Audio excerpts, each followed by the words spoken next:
definitely a possibility of that. I think that there's a place for Damon to become good and somewhat moral, and maybe a place for Stefan to do something that he's not proud of again.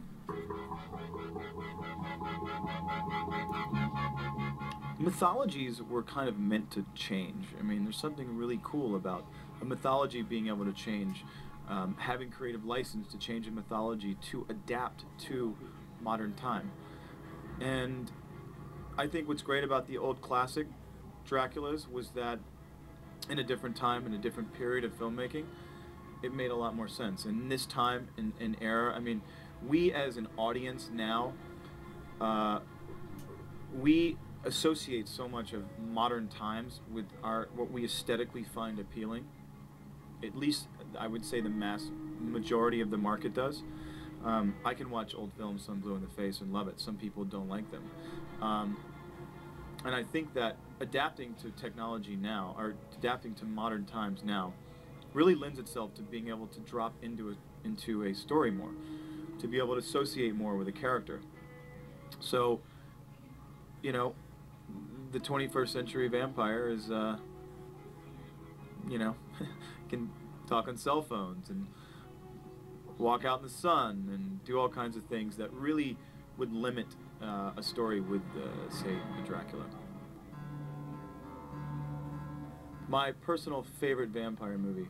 One vampire movie that was actually really incredible was when Willem Dafoe in Shadow of a Vampire. That was such an interesting, weird portrayal of a very, very... it wasn't this highly stylized, romanticized version of a vampire. I mean, you know, someone who's essentially dead and eats people and can't go in the light. And instead he lived in this almost dungeon of a place and had a very strange relationship with another human being, and was a very sad character, you know, very complex and odd character.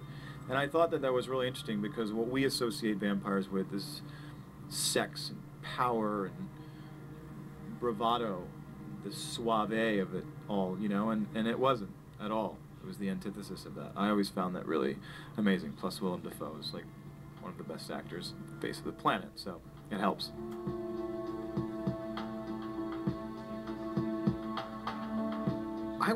Yeah, I was a bad boy growing up, but I was the bad boy whom was in disguise because I was the favorite of all the moms. Bad boys were never really allowed in the front door, and if they were kept under close supervision. So I always made it a point to be extremely polite and never in the presence of parents or in the police force do you do anything bad. But I was kind of a bad boy